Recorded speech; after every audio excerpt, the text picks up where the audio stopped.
आज खरं तर मी सर्वच बारामतीकरांचा मनापासून खूप खूप आभार मानतो. आदरणीय दादांसाठी त्यांनी यावेळेस मनावरती ही निवडणूक घेतली आणि एक इतिहास जो सर्वच बारामतीकरांचे माझे कुटुंब आहेत त्यांनी दादांच्या प्रेमासाठी घडून आणलं, म्हणून त्यांचा पहिल्यांदा सर्वांचा मनापासून मी खरंच आभार मानतो.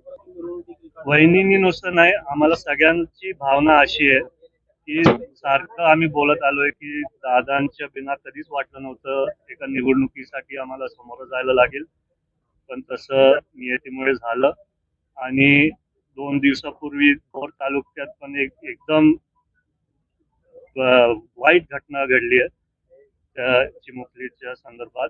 तर आम्हाला कोणालाही वाटत नाही की हा आनंदाचा दिवस आहे आज. खरं तर मनात घेतलं तर वहिनींनी त्यांच्या विचारापासून तातडीने कसं त्या मुलीच्या कुटुंबाला न्याय मिळेल ते मनात घेतलंय. तेच आमच्या सर्वांची भावना. जल्लोष मी पण सर्वांना विनंती करतो की कोणी जल्लोष नका करू.